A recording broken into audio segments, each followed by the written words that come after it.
Madam and sir. I am Flor de Liza Monzaga, Sabong. I am 46 years old. I'm from Philippines. I have two kids, one boy, one girl, 13, 14 years old. All right, thank you. And then what is your marital status? Are you single or married? I am married but I'm separated with my ex-husband. Okay. And then what is your educational background? I am high school graduate. Okay. And then do you have any brothers or sisters? I have five brothers. Okay. And then how would you describe yourself? I describe myself for being loving mother, honest and kind. For my work, I'm flexible. Okay. And Thank you. then may I know your reason why you want to apply abroad?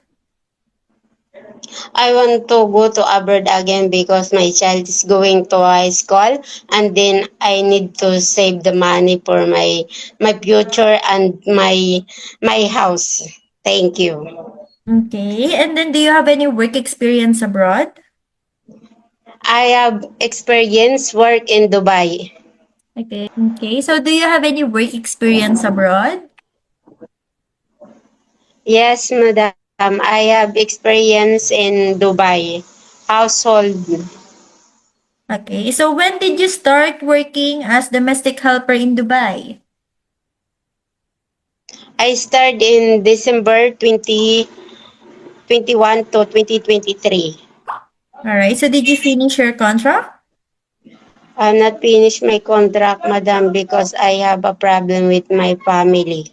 Okay. And then can you please tell me your duties and responsibilities as domestic helper in Dubai?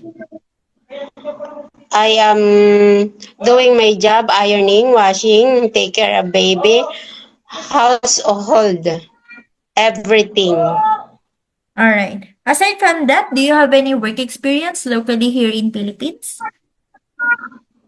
Yes, madam. I am working in Manila since April 2024 and 2026.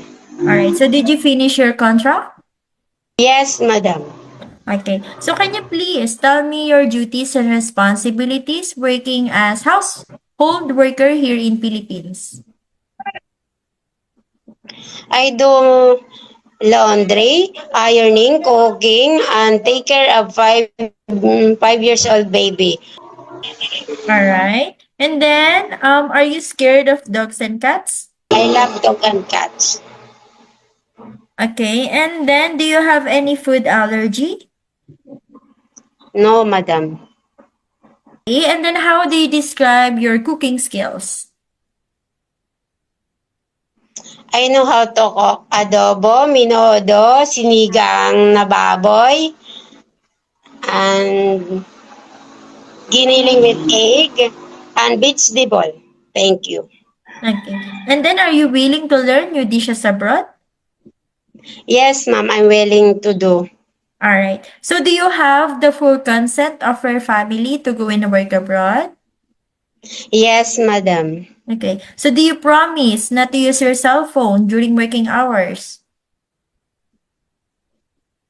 Yes, madam. Okay. So, do you promise to be honest and loyal to your employer? Yes, I will do. Okay. So, do you drink alcohol? No, madam. How about smoking? No. Okay. So, do you have any body tattoo? No, madam. Okay. So, do you have any history of surgery or serious sickness in the past? No, madam. All right. For the last question, Ma'am Flor de Liza, what is your final message to your future employer abroad? Hello, madam. Good afternoon. I'm Flor de Liza Monsaga, Sabong. I'm willing to finish my contract. I'm being honest and good employee to your house. Thank you so much, madam and sir.